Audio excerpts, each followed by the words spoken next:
afternoon, there is much more of me available in a convenient package you can take home with you. I have an audio and video course available at the Great Courses entitled The Great Books of Sacred Music, which is available on the Great Courses' own website in DVD, CD, and streaming formats, as well as streaming on audible.com and Apple Podcasts. There's a flyer in the back if you wish to hear more. The title of this afternoon's concert is drawn from two places. The phrase, "deep like the rivers," comes from the Langston Hughes poem set by Margaret Bonds. The whole line states, "My soul has grown deep like the rivers." This line in Hughes' poem is tracing the path of African American history, noting that there is a route from Mesopotamia through Egypt and Central Africa to the history of African Americans in the United States. I will speak more about this in a few moments. Here we are using the metaphor of line as a way of showing how today's compositions are connected in their themes. This is apparent in the second half of the title, Songs of Heavenly Natures. Whether today's works are by Northeast Ohio composers sitting in the audience among you, or composers removed from us by geography and the vicissitudes of time, texts about nature and the metaphors made possible by nature have been a regular subject for composers from most Western musical traditions. Nature can signal or bring change, growth, or destruction. It can be a metaphor for life, love, renewal, and even death. And the poems set by the composers we will hear today do all of these things in turn. On today's concert, you're going to hear 17 different compositions by 16 different composers. Many of them are by members of the Cleveland Composers Guild. This organization has existed since 1957 with its present name. Before that, from at least 1912, it was part of Cleveland's Fortnightly Music Club, an organization that initially ran a concert series in the area. It became an investor in a great many Cleveland musical institutions, including the Cleveland Orchestra, the Cleveland Music Settlement, and even the Cleveland Institute of Music.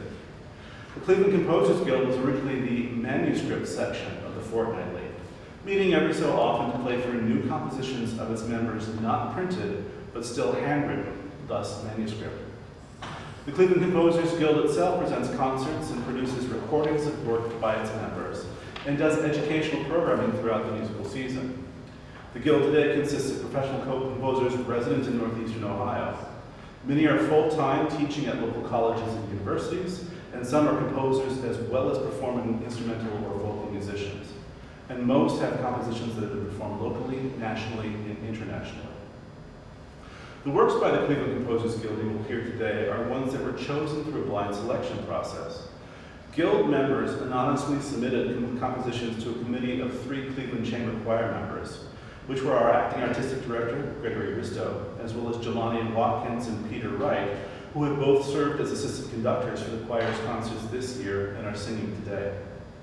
These 3 chose 6 pieces from a spate of compositions, and then the fun really began, trying to pair the works of the Guild members with other choral works and creating a coherent program from them. Ultimately, Gregory Risto used the themes of the Guild members' compositions to choose similarly themed works by other composers from the last 5 centuries. And taking this as his outline, he created a concert that looks at the wide sweep of nature from several standpoints. The first part, Songs of the Season, takes us through part of the cycle of the year, moving from spring into summer, using poetry from the 8th and the 19th centuries.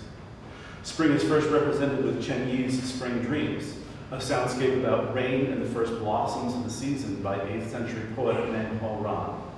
And this is paired with Case Western Reserve University Eric Chernovsky's Spring, which sets a paean to the season by Victorian poet Eliza Cook.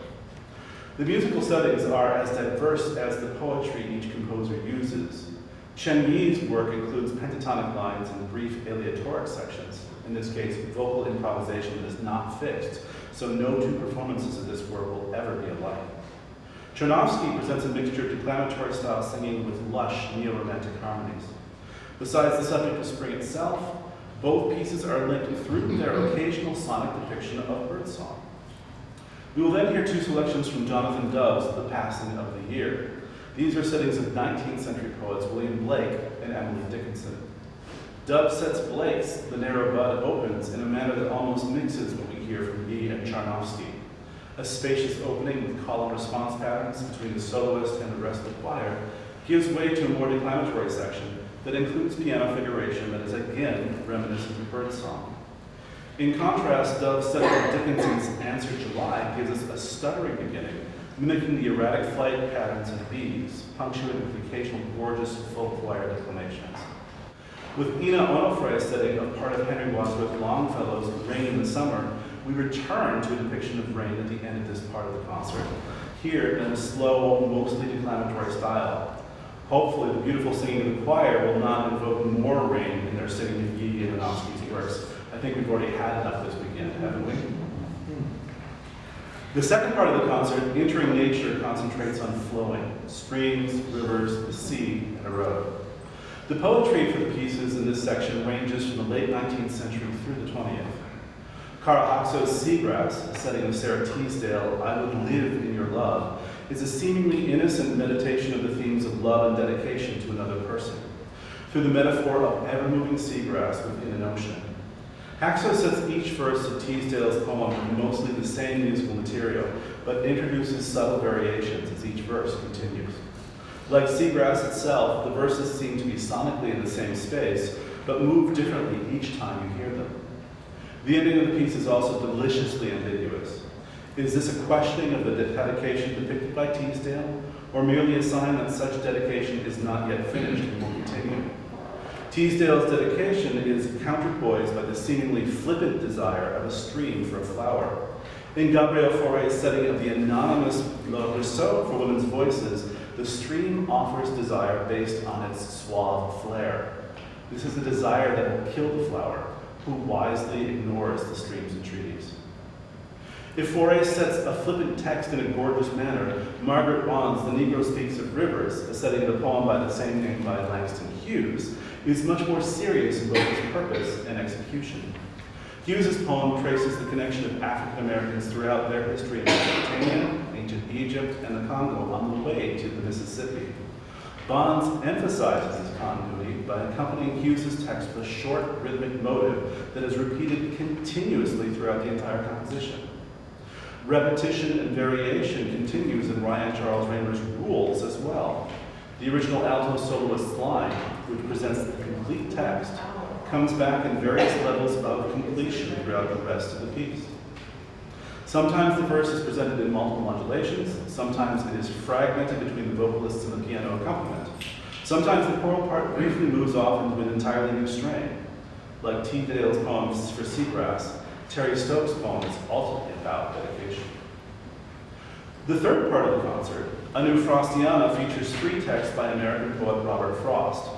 Frost, who lived between 1874 and 1963, may have been the most famous American poet of his own time. Born in San Francisco, Frost moved to New England after his father died when he was 11 years old. He was to remain there for the rest of his life, save for short trips elsewhere. Early on in his career, he developed what Philip L. Gerber calls the poetic persona of the New England rural sage. Frost is known for using simple, clear language and images, and his use of nature as a metaphor. As Pauline Elaine Nash notes, although most of Frost's poems are full of nature images, his real subject is humanity. Frost's writing eventually became amazingly popular, beginning about 1914 with the American publication of his collection North of Boston. Frost won many awards, including 4 Pulitzer Prizes. The three compositions that we will hear that set Frost's poems include one by Harvard composer Randall Thompson, who is briefly as famous and popular as an American composer as Frost was as a poet. Thompson set a cycle of Frost poetry for a chorus in 1959 called Frostiana. The cycle was commissioned to celebrate the bicentennial of the town of Amherst, Massachusetts. Frost was in the audience and was so taken with Thompson's setting of Choose Something Like a Star, which we will hear this afternoon, that he requested an immediate encore of it. And after the performance, Frost told Thompson that he didn't want anybody else but Thompson to set his music from that point forward. But this is a new Frostiana, because luckily for us, composers don't always listen to or follow the desires of poets. Long before 1959, Margaret Bonds had already set Frost's poem, The Pasture. Frost's poem here is very much a simple description of what it's like to be a farmer, something Frost knew very well from his own years as a farmer in New Hampshire. Vaughn sets Frost incredibly sensibly, presenting an almost naive harmony in this solo song that uses her musical language to track exactly the stress of Frost's syllables. Jeffrey Peterson, too, uses the stress of Frost's language to his advantage, playing Stopping by the Woods on a Snowy Evening in a mostly declamatory syllabic fashion, save for brief ornaments on words like snow, shake, and sweep. Peterson focuses the end of his composition on repeating Frost's most famous line, "And miles to go before I sleep." In the fourth and final part of the concert, Songs of Adoration, we turn to works that praise the Judeo-Christian God. Here are included compositions from the Catholic Mass and Vespers service, the Russian Orthodox Mass, and the Episcopal Evening service. This part of the concert also contains 3 of the 4 oldest works we will hear today. The 16th century Afro-Portuguese composer Vicente Lusitano's Ave Space Nostra, a prayer praising the Virgin Mary to be sung at Vespers on Christmas Eve, sung today by the men of the choir. Amy Beach's Peace I Leave With You, a simple farewell for the Episcopal Evening service, composed between 1912 and 1914, and Pavel Chestnikov's Russian Orthodox communion hymn, Salvation is Created, which was composed in 1913, 110 years old this year. All 3 of these compositions are tuneful and incredibly successful. Lusitano, whose music was only recently rediscovered, is likely someone you're going to hear much more of in the coming years, especially if you attend future Cleveland choir concerts. The other 2 compositions in this part of the concert are much more recent and are by Cleveland Composers Guild members. Each sets a prayer familiar to Catholics that are presented in Latin. Mark Nowakowski's Ave Maria, perhaps more familiar to us as Hail Mary, is a personal devotional text. He wants to connect the individual nature, since it is said, among other places, as part of personal devotions in a rosary, with the universal. In contrast, William F. Rayner takes an expansive text from the Catholic Mass, the Gloria prayer, originally stated by the angels to announce the coming of Jesus Christ, and turns it inward to become a personal celebration of health and recovery. These are the pieces this afternoon that we will hear that are listed on the program. I do want to turn your attention for a few moments to a work that is not. O Spontaneous Earth by longtime member of the Cleveland Composers Guild and friend of the Cleveland Chamber Choir, Dolores White. This will be performed at the very beginning after the pause, so we do so to celebrate her memory. She unexpectedly died on Friday, March 24th. Dolores White was a composer and a pathbreaker and a musical force in Northeast Ohio for many decades. She was born in Chicago and began playing piano at an early age, and when she was in high school studying cello as well. She did so to play in the orchestra there. She left Chicago for college, landing first at Howard University in Washington, D.C. as a cello major. She then transferred at the beginning of her junior year to Oberlin College and Conservatory, where she earned her bachelor's degree in piano performance and a minor in cello. After graduation, she returned to Chicago, where she continued to both play and teach piano. It was in Chicago that Dolores White met another African-American cellist, Donald White, who after a stint in the U.S. Navy was finishing up his degree in cello performance at Roosevelt University. They married, and when Donald White won an orchestral job in Hartford, Connecticut, they moved there. But Ohio called. Donald and Dolores White moved back to Cleveland when Mr. White got a position with the Cleveland Orchestra in 1957. He became the first African-American performer in the Cleveland Orchestra, and one of the first African-American players in a major, mostly at the time, unsegregated symphony orchestras in the United States. Returning to Cleveland, Dolores White gave Dolores White the opportunity to continue her studies, first at the Cleveland Institute of Music, where she earned master's degrees in piano performance and composition, and then later at the Ohio State University and Kent State University. When Dolores White spoke at the Cleveland Chamber Choir's December 2022 concert, she mentioned that part of her compositional impulse came from recitals that she and Donald White did together in Cleveland shortly after arriving here. They would play a piano-cello repertoire together, and then for an encore, perform some of Dolores' arrangements of spirituals for cello and piano. These became some of the most popular things they performed together. Donald White performed with the Cleveland Orchestra for nearly 50 years. Dolores White split her time musically between composing, performing, and teaching, including at Worcester College, Kent State University, Cuyahoga Community College, and the Music Seminary. She and Donald White were also involved for a number of years with music production at Paramount House in Cleveland. Regarding her musical works, Dolores White arranged a number of spirituals for performance by strings, as well as some for choir. The vast majority of her compositional output includes instrumental and vocal music in many diverse styles. Her music is both technically challenging and very beautiful. In past concerts, the Cleveland Chamber Choir has featured her in 3 madrigals, and recently her song, The Snowstorm, at our December 2022 concert. This afternoon, just after the pause for the second half of the concert, the choir will sing Dolores White's O Spontaneous Earth, a setting with slight textual rearrangements of E. Cummings' O Sweet Spontaneous, from his 1923 collection, Tulips and Chimneys. Like many of Cummings' poems, O Sweet Spontaneous plays with language and grammar and is pleasantly irrelevant. The poem itself is about the coming of spring. It presents the coming of spring as a beautiful, wonderful inevitability, in spite of the fact that we as humans spend much of our time investigating and questioning all of the natural phenomena we witness around us. The poem is very short, so I'll read it to you in its entirety. O sweet spontaneous earth, how often have the doting fingers of Purian philosophers pinched in poetry? Has the naughty thumb of science prodded thy beauty? How have often has religions taken thee upon their scraggy knees, squeezing and buffeting thee that thou mightest conceive gods? But true to the incomparable crouch of death, thy rhythmic lover, thou answerest them only with spring. Cummings' earth is present, eternal, and patient as well as beautiful. Those who would seek to understand the earth, be they philosophers, scientists, or religious figures, are portrayed like children, purient, naughty, and having scraggy knees. Dolores White's setting of Cummings' poem unfolds slowly, concentrating at first on melody in the choir sopranos, while the other 3 parts provide a steady melody. At the lines, true to the incomparable crouch of death, the melody briefly shifts to the tenors, and the alto and soprano parts then provide simple accompaniment, before the melody returns to the sopranos at the line, thy rhythmic lover. Dolores White's setting is not exactly consonant and not exactly dissonant. She scores the choral voices with a mixture of musical sweetness as well as a number of lovely crunchy chords.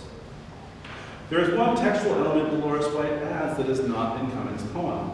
White starts and ends by setting the interpolating phrase, exotic melody, a phrase not found in Cummings' lexicon, but one common enough in the work of many other poets as well as the writings of music critics. By adding this phrase, is Dolores White playing off of Cummings' use of rhythm close to the end of his poem? Is the melody exotic because it comes from the earth and we cannot understand it? Or is the melody exotic because we are trying to problematize what should be beautiful and simple, that the earth's seasons change and evolve, but we will always have to return to spring? Regardless of how Dolores White meant the phrase, her setting is gorgeous, like so much of her music. Her compositions are treasures, and we are lucky to have them.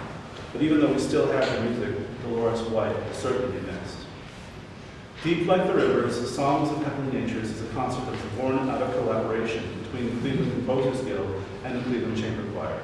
This afternoon, we will hear music that unabashedly praises God, cherishes the earth, and looks to nature to both give us a sense of wonder and purpose. What more could you ask for on a Sunday spring afternoon in Ohio? Thank you for listening, and I very much hope you enjoyed the concert.